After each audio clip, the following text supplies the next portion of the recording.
on Prime Crime. 911. There's somebody collapsed in one of our kitchens. Do you know what happened? Somebody just found him on the floor. An adored chef is killed in cold blood, I just can't imagine who would want to kill him. sparking a search for the one who committed this callous murder. There was no video, there was no eyewitness. It didn't look like anything was really disturbed. It seemed like there was something really personal going on here.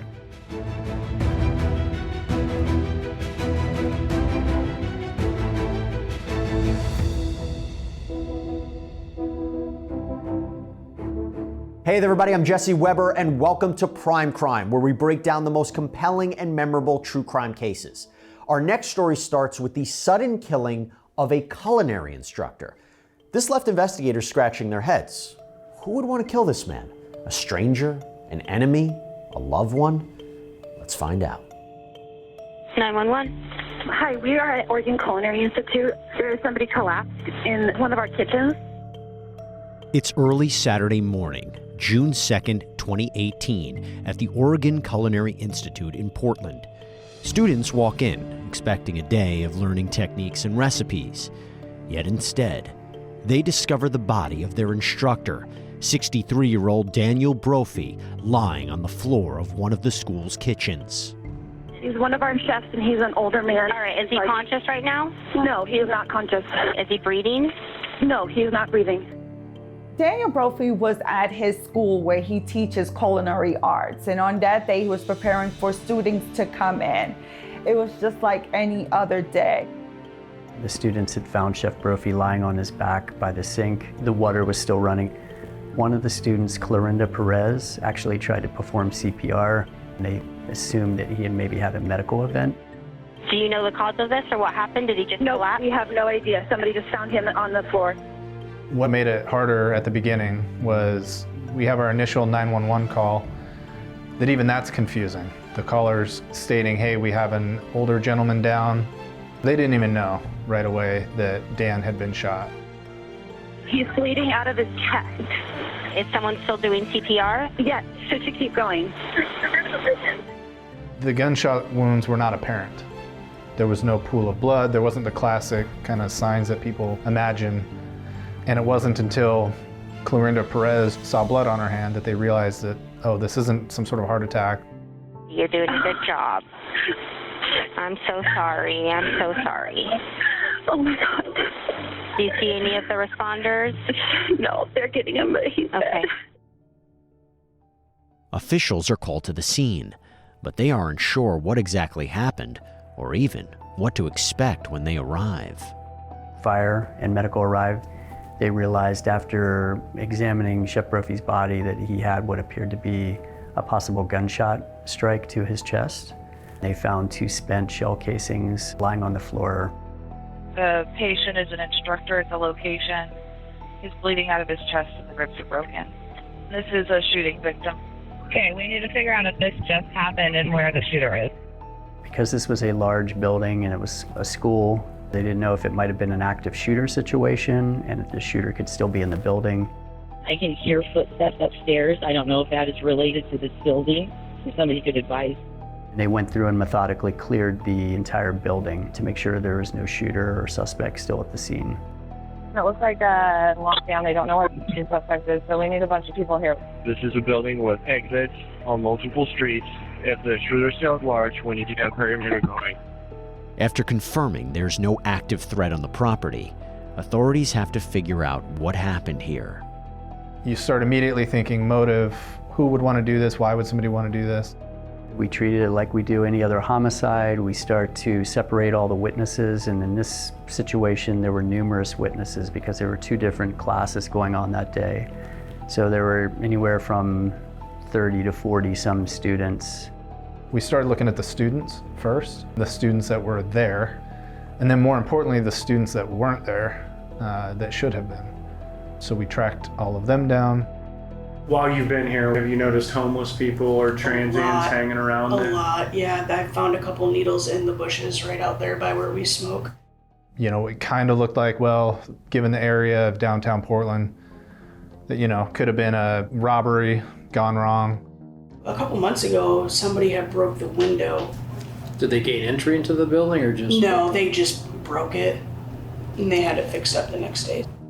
Those were some of the things we were thinking. Could this have been maybe a houseless person that came in and wanted to rob the place, but Chef Brophy interrupted it? There was a homeless man on this side of the street with his back turned towards me. He looked in the recycling bins over there and then kind of peeked around the corner to the parking lot and then just walked up the street. This was today? Mm-hmm. It just didn't seem that way from him working at the sink and getting shot in the back. There was no video, there was no eyewitness. It didn't look like anything was really disturbed. One person that became of interest was a guy named Oscar Taylor. I've prosecuted him before. We know him as somebody who steals. He was out looking for cans that morning, which is pretty normal. So we thought, okay, he didn't go canning, walk in, murder Dan for no reason whatsoever, and then just leave. That doesn't make any sense. You know, he's living from day to day trying to survive canning. I don't expect him to have a $500 Glock handgun in his pocket. There's no signs of forced entry on the building. They don't really find anything as if somebody had done a robbery or something of that nature. Is there anything of value inside the school or anything that anybody you think would break in to want to take? I mean, food or equipment is the only real thing that I could think of. I mean, unless there's money in there, but we wouldn't know about that. One of the things that stood out right away was that Dan's wallet was there with money in it. He had cash in his pocket, his credit cards, debit cards, his ID, his cell phone, his watch, his keys. Nothing was taken. We thought, okay, this maybe is more personal. Maybe this was targeted. You said there's no students that really don't get along with Chef Brophy. Oh, everybody loves Chef Brophy. I couldn't think of anybody in that school right now that would be upset with him at all. He's a very, very kind person. The lack of evidence was pretty telling. When you're looking at the crime scene and you're looking at the video from outside the crime scene, and you don't see anybody fleeing. There's nobody running down the sidewalk. There's no car speeding away. Everyone liked Dan, everyone respected Dan. He was passionate. His students respected him and loved him. They adored him. Nobody had a bad thing to say about him. He worked them hard, and that's what they respected most about him because he brought the best out of them. Investigators aren't sure at this point how to piece together who killed Chef Brophy, and they need to get a better understanding of his life. That's when they decide to speak with his wife, 67-year-old Nancy Brophy. Perhaps she could provide some clues as to who may have done this to her husband. So Nancy, I think some people kind of notified you that something was going on. Just what they heard on the news. KGW said that there was a shooting. There was one fatality. Nancy was from Texas. She decided she was going to go into the culinary world, and that's where she met Dan. In the early 90s, Dan was actually her instructor. They got together, and they eventually got married in '99. Nancy wore a lot of hats. She was developing her writing. She was working on some books. She sold insurance. She also sold Medicare coverage. Nancy and Dan had been married for years. They were known to love each other, and they were always with each other. Sometimes it's the people closest to the victim that can provide the best information. I just can't imagine who would want to kill him. He wasn't that kind of guy. You know, I've never even known him to have a confrontation with anybody. Back on June 2nd, 2018, culinary students discover 63-year-old cooking instructor Dan Brophy shot to death on the floor of a kitchen at the Portland, Oregon Culinary Institute. Investigators are exploring every avenue to determine who would want Chef Brophy dead. Hours after the murder, Dan's wife, 67-year-old Nancy Brophy, arrives downtown at the school. The wife of the victim just showed up. Where's she at? She's at 17 in Jefferson, and she has not been notified. We were just kind of standing around, and that's when Nancy Brophy first got to the crime scene. I just remember that very vividly. She was just standing there, didn't show any emotion. She was just kind of there.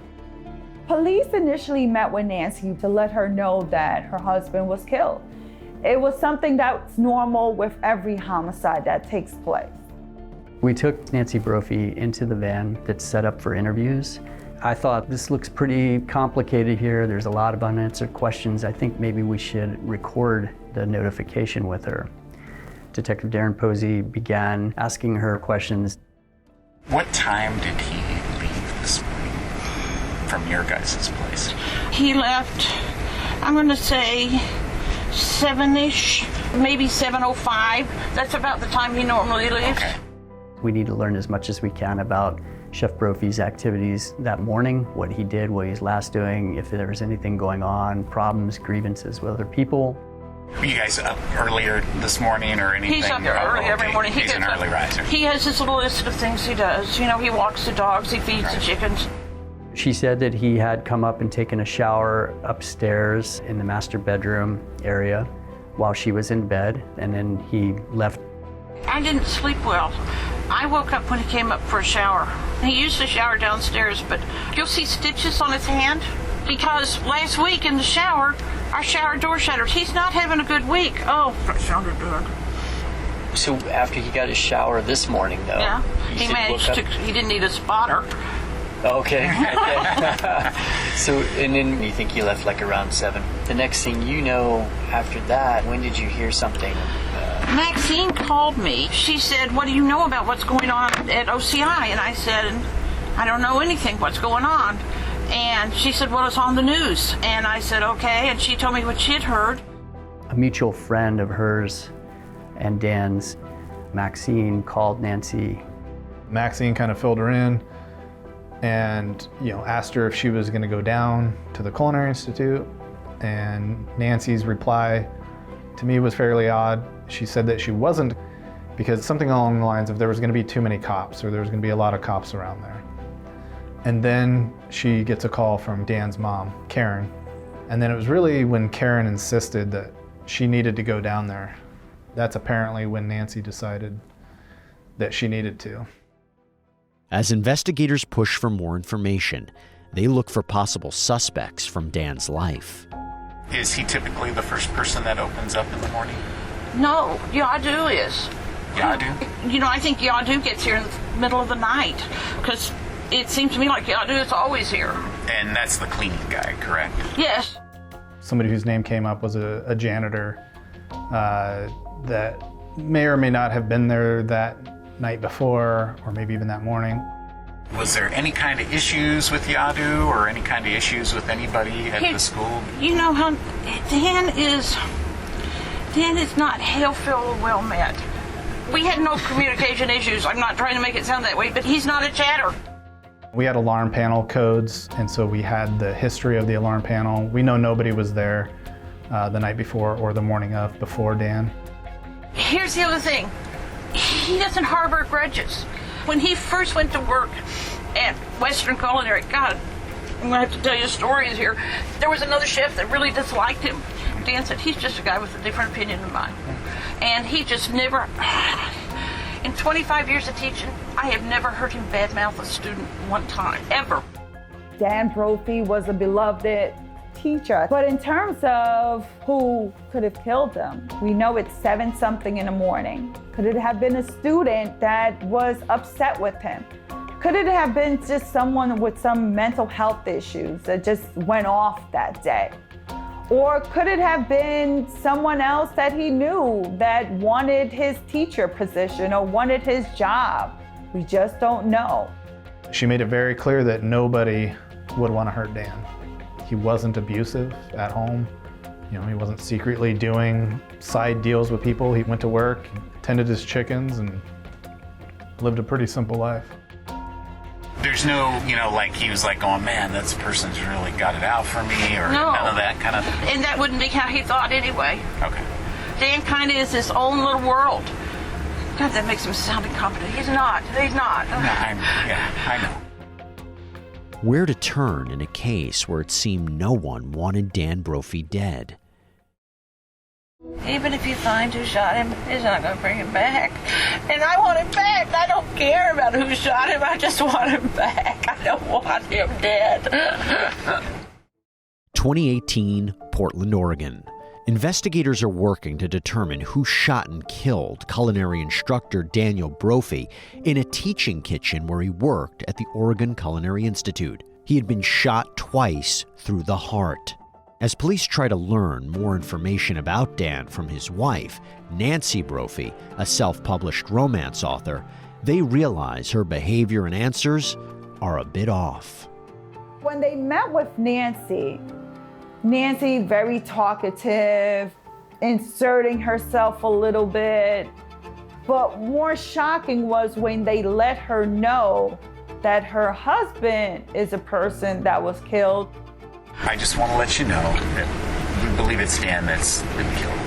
Yeah, I kind of got that when everybody gave me the sad sack look. Yeah. She's like, oh, I figured that by the way that people were looking at me. You're being told that the love of your life, this person that you just saw this morning, this person that you've been with for over 10 years, was just killed, and there's no reaction. The unusual thing was she never asked us, is my husband okay? Is he doing okay? Prior to her finally being notified that he was in fact deceased. Is there anybody that you know of that wanted to do something to Dan? Everybody I've heard from so far is like, Dan's a nice guy. He is a nice guy. You know, and students seem to like him and everything. Why He's would not a somebody do something? rabble-rouser. I mean, he just... It took me 4.5 years to convince him to marry me. You know? She was giggling, she was laughing, she was being very talkative. She wasn't in shock.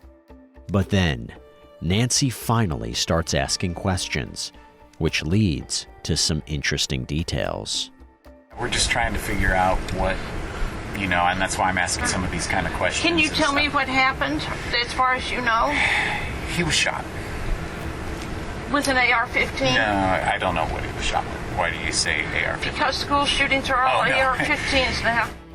Was it an AR-15 that killed him? And we just were like, what? It just seemed like an unusual question. I realize and understand that there's always shock and different reactions that people have in a time of such trauma. So we didn't pay too much attention to it. Does Dan own any kind of guns at all, or does he carry a gun at all for any reason? For protection or anything? You're going to be so embarrassed. I'm kind of embarrassed. After the Marjorie Douglas Stoneman shooting in February, we talked about it, and I said, maybe we ought to buy a gun. And he said, okay. And so there was a gun show, and I went down and bought a gun. Nancy disclosed that back in February, they had purchased a Glock 17 9mm. She said that they got it home, they took it out of the box, they looked at it, they thought it was ugly, heavy, kind of scared them a little bit, and so she just put it away and never did anything with it.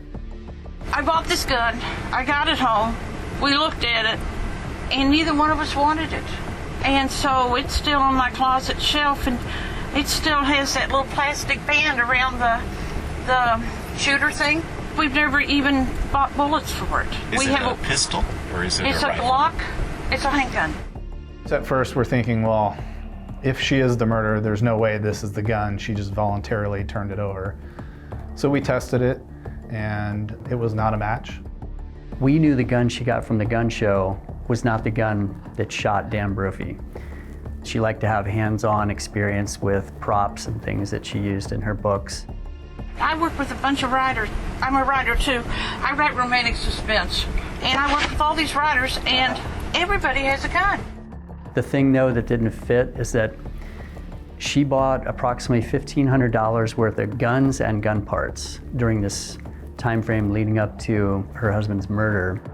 It was heavy. Well, of course, you know how heavy a gun is. Yeah. I'm sorry. Yeah, no, it was heavy, and it felt terrible handling it. It was like... Just wasn't something you guys did? No. Real frankly, I couldn't imagine ever needing it. We did a search of one of her storage units, and we found a box. And sure enough, they opened up the box, and there were scarves, purses, and a Glock kit. It was a ghost gun. We thought, oh my gosh, this must be it. This must be the murder weapon. But as we got looking closer at the physical gun itself, we realized that she never built it. Nancy had done searches on ghost guns and just guns in general. And it turns out that Nancy had purchased ghost gun pieces online. However, she failed to mention to law enforcement that she had purchased a ghost gun piece, a slide, from eBay. We have experts that can test to determine which shell casings came out of which gun. The part that leaves the mark on the shell casing comes from the slide and barrel of the gun. So in theory, you could take a slide and barrel off of one gun and put it on an identical lower unit and it would work. The big question was, well, where's the slide and barrel from eBay? That's the only firearm piece that law enforcement was never able to locate. With no murder weapon directly connecting Nancy to the crime, investigators begin to question, why would she kill Dan? They discover a key piece of evidence that could change this whole investigation. We had a great marriage, but the only people I know who have ever hated him was his ex-wife, and which ex-wife doesn't hate the husband? You know, and I can't believe after 25 years she'd be motivated. I mean, short of that, we live a quiet life. Everybody around him thought they had a great relationship. They seemed to be doing fine until 2016. 2016 is where things we could see started to derail. You know, Nancy was management and she controlled pretty much all aspects of their life. Most importantly, their finances. They had a lot of financial issues and financial troubles, from taking out loans on their pension to their 401k, to paying down their debt, to thinking about selling their property. They weren't paying their mortgage on time. There was repeated times where the mortgage just didn't get paid. But ironically, she's buying all these Glock parts and guns. Simultaneously, she's prioritizing paying for life insurance policies. And these are in Dan's name, some of them. So it looked very suspicious to us. She would take out $35,000 on their 401k, and she would spend it on, you know, getting the yard cleaned up and vacations. And then she, of course, spent part of that money on firearms and firearm accessories. But having financial problems doesn't mean Nancy's a murderer. Or does it?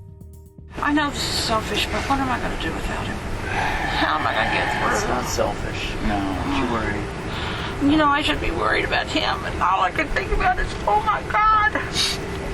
You gotta take one step at a time, okay? I know. There's not a lot of things you can do right now. As detectives try to sort out what actually happened to Dan Brophy, days after the murder, they receive a strange phone call from Nancy. This may give you a laugh this afternoon. I don't want to be the stupid question of the day, but I think I need to be the stupid question of the day. Nancy called and asked the investigator, I know this is weird, but can I get a letter and say that I'm not a suspect, that I wasn't involved? And I prosecuted homicides for over 10 years, and this is the first time I've ever heard this. My insurance company said, just have the detective write a letter that you're no longer a suspect. My sister, when I told her this as a lawyer, laughed so hard she fell out of the chair.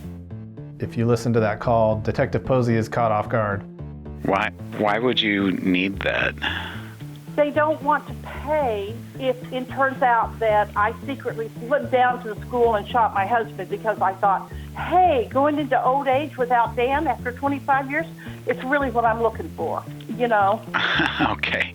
Well, we never would do something like that. I really didn't think so. It was just an odd phone call in general. I mean, she's laughing. She's very much downplaying it. This is such a stupid little policy. I can't believe they're making me jump through the hoops like this. This is only $40,000. The other thing is, I said, what happens if, in fact, this case never gets resolved?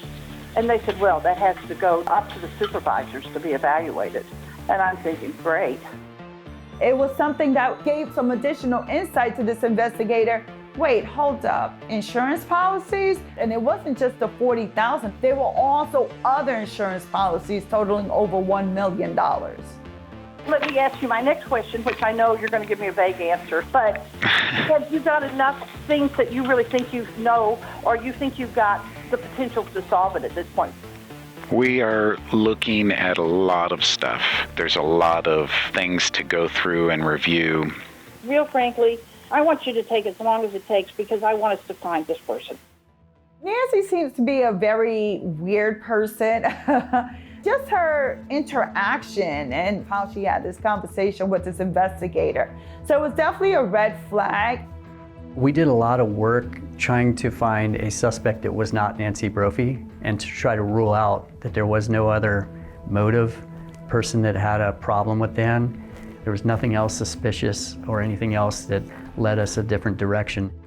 Based on her statements, behavior, and activities leading up to Dan's death, detectives narrow in on Nancy as their likely suspect. But there's something else a bit curious about romance novelist Nancy Brophy. One of the investigators Googled Nancy Brophy's writings and learned that she had written an essay several years ago called How to Murder Your Husband. And it talked about police tactics, avoiding detection by law enforcement if you were to carry out a murder of your spouse. Another odd detail. Maybe Nancy did kill Dan to collect life insurance money and to live out her retirement years without him. But a lot of this is purely circumstantial, and there's still not quite enough evidence to charge her. He's a wonderful guy. He really is a wonderful guy. Oh, man. It's summer 2018, and Portland investigators suspect 67-year-old romance novelist Nancy Brophy may have shot and killed her own husband, 63-year-old chef Dan Brophy, as he was preparing his kitchen at the Oregon Culinary Institute for a Saturday class. A potential financial motive to kill, suspicious firearm-related purchases, strange comments to police, and literally authoring an essay on how to kill your husband all look bad for Nancy Brophy. However, there's nothing concrete tying her to the crime until we take a closer look at the scene. As we continue to investigate, we learn that there's no video surveillance on the premises in the interior of OCI. Detective Merrill and Detective Posey came to me and said, hey, do you want to walk around and look for a surveillance video with us? Which is not something we normally do, but we walked across the street to Bellagio's Pizza and we all watched the video together. When the first pass goes by of this kind of silvery tan-ish minivan, I don't even know that we noticed it on the first pass. We didn't really, I think, pay it much attention until we saw it after the time of the homicide as well. What kind of vehicles do you guys drive? You guys each have your own vehicles? He has a white truck, and I have a Toyota van. What color is that? Gray. What year is that one? 2007. It was Detective Posey, actually. He's like, hey, isn't that Nancy's van that we just saw her drive away in? And we start looking at it, and we're slowing it down, we're rewinding it, pausing it, doing still images, and it looks exactly like the van we just saw. And not only that, right as the van crosses in front of Bellagio, it stops for a stop sign. And as it stops, you can see the driver appears to look just like Nancy Brophy. I didn't get out of bed. Oh, you just kind of woke up and you were alert. Yeah, Okay. And he got dressed and left. She said that she never got out of bed from their master bedroom upstairs, that she was working on a book.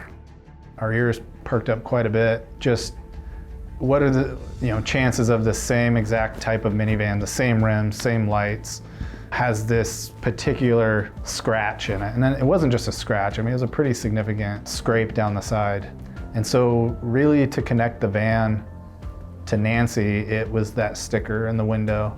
Dan's mom, Karen, explained that that minivan used to belong to Jack and Karen Brophy, and that they had given that minivan to Nancy when she needed a vehicle.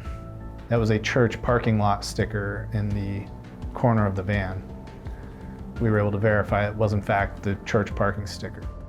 The van was spotted in the area without any reason to be in that area at that time. If somebody says they're not there when their husband's getting murdered, but the video shows otherwise, that's a huge problem. Nancy Brophy is arrested and later charged with the second-degree murder of her own husband. When they put handcuffs on her, she said, "Oh, you must think I killed my husband," which I thought was not something you say when being arrested for your husband's murder. 4 years after Dan Brophy's murder, prosecutors lay out the case for the jury in the criminal trial of Nancy Brophy. On the surface, the Brophies appeared to their friends and family to be a couple in love who are entering the next stage in life. Financial struggles really began to develop in 2016.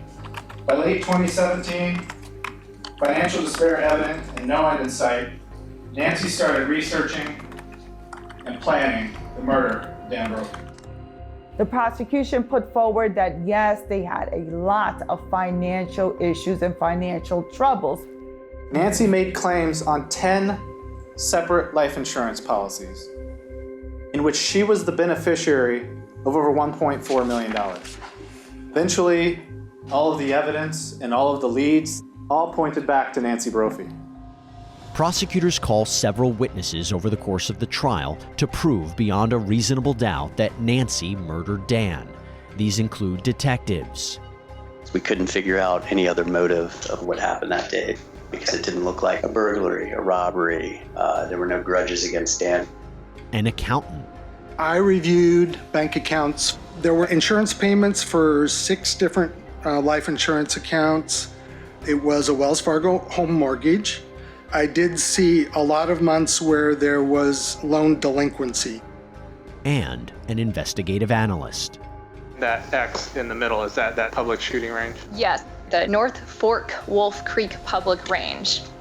That morning, March 26, 2018, you're detecting Nancy Brophy's phone, starting around the area of her home, heading out Highway 26 into that area. Yes. But it was some of the first witnesses that really set the stage. So you're in the lounge area at the table. What's the next thing that you remember? The next thing I remember is a student, a fellow student, yelling, "Call 911." I came to her to see what she needed. I think I had my phone in my hand already, and I dialed 911. I went to Dan and tried to figure out what was going on.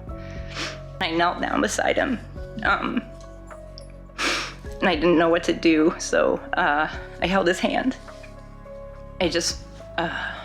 I wanted to see if he would squeeze it back, and he didn't, so it was obvious that Dan was gone. They knew Dan too. It was personal for them. They all loved and respected him, and they tried to save his life. When those people testify and they're feeling that emotion all over again and the jury sees that, it's pretty powerful. But unfortunately for prosecutors, they ran into some difficulty with a key piece of evidence, the 2011 essay authored by Nancy entitled "How to Murder Your Husband." We were trying to introduce it, trying to show the jury that she has the knowledge of how to do it. This could be helpful to a jury, but it's so prejudicial that it's too much to give that to a jury. It would be too sensational. So the judge, I think, erring on the side of caution, decided to keep it out.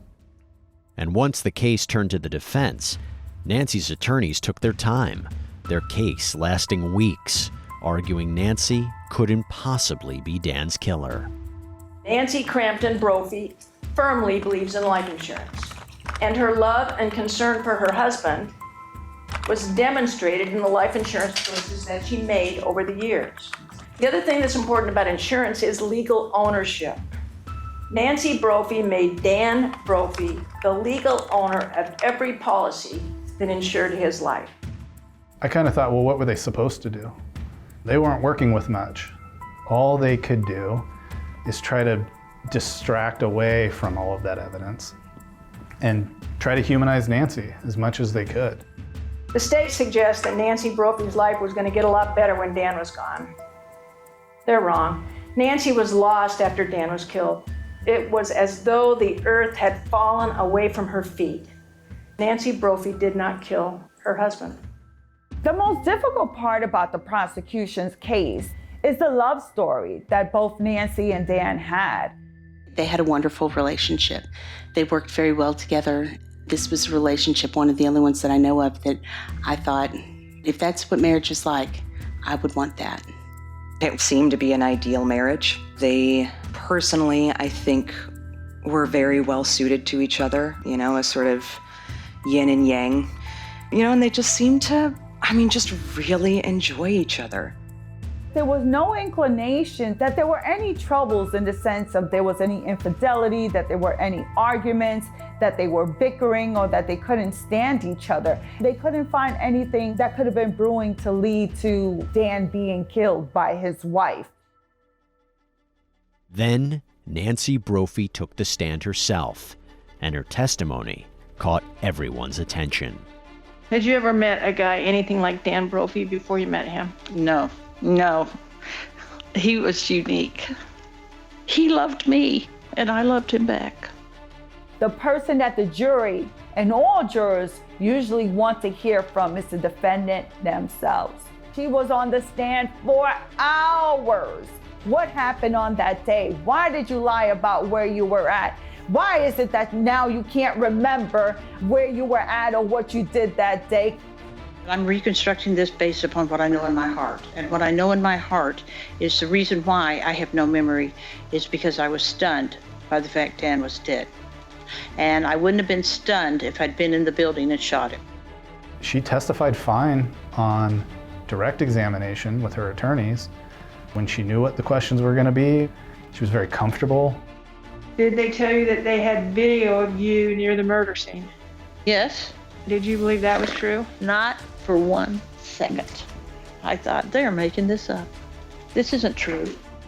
It wasn't until cross-examination that just went completely off the rails. You talked about the interview with the police and how you just found out your husband died and told them the whole story about why and how you purchased it. Dan owned half a block. I told him about the full block. I answered him the best way I knew how. Why didn't you just say, yes, we have a gun? I was trying to be helpful to the police at this point. I thought they were going to find my husband's killer. I didn't think they were going to say, let's look at the one person who didn't kill him. The longer that she was on that stand, she just became so combative. Two different people between the prosecution and the defense. The slide and barrel is what is at issue, right? Yes. You have a gun, complete, slide and barrel intact. You know how to remove it. In fact, you did. You can manipulate the slide and barrel separate and apart from the rest of the gun. But you chose to buy the exact same piece. Why in the world, when you already own this exact piece, you would need to buy another one days later? What I can tell you is it was for writing. It was not to, as you would have it, murder my husband. The jury's looking at her, wait, you're not coming off as that mild-mannered, I wouldn't hurt a fly type person that the defense is trying to sell us. You think you have relevant evidence to a murder investigation, and you don't think you should mention it to the police? Even though I marked it, how is it going to get relative evidence? I'm asking you.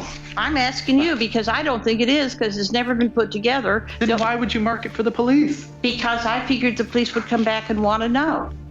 Nancy Brophy should not have testified, especially since she wasn't going to be able to provide you an answer as to what were her whereabouts on the day of the murder.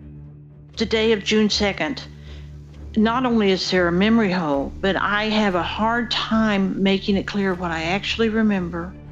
There were so many things that she could remember during our notification with her. And then for the defense to come in and say, well, she had retrograde amnesia, causing her to not recall the events that morning, it just didn't sit well with me. You have no memory of driving around downtown on the morning of June 2nd. How can you sit here today and say that I was driving around writing? If I was down there, that's what I was doing. I do know, based upon the timestamps, that I was only down there for 6 minutes or less from the time that he signed into the building until you see me again leaving the area. How do you know you didn't go in the building? I know I didn't go in the building because I didn't kill Dan. I know that for a fact. After weeks of testimony and a day and a half of deliberations, jurors return their decision. We, the jury, do find our verdicts as follows. Count 1, murder in the second degree, guilty. I was surprised. Based on her testifying, her performance while she was on the stand, That played a huge role in jury deliberations and the quickness of their verdict. That just goes to show you that they did not find her to be believable. Following her conviction, Nancy Brophy was sentenced to life in prison with the possibility of parole after 25 years. I felt relief that we had put all this work into this case. We worked our butts off. I've never written so many search warrants in my life. We just kept going every direction it led us, and we ruled out all the other things, and we felt very confident. Nancy Brophy shot and killed Daniel Brophy. I think for the family and everybody involved, it was probably the final piece was getting that sentence handed down. And frankly, 25 years, I think we figured she'd be about 92 when she'd be eligible for release, which there's no guarantee, especially somebody who's defiant and will never admit that they did anything. But it's the question that the family will love to know, friends will love to know, the public will love to know. Why would you kill your husband who didn't cheat on you, didn't hurt you, didn't hit you, gave you everything, praised you? That's a question that will always remain unanswered. What a case. Started with a dead body, a potential school shooting, possibly the work of a stranger or enemy, and it all came full circle to one of the closest people in Dan Brophy's life. It seems like one takeaway from this story: never judge a book by its cover. That's all we have for you here on this episode of Prime Crime, everybody. Thank you so much for joining us, and as always, stay safe.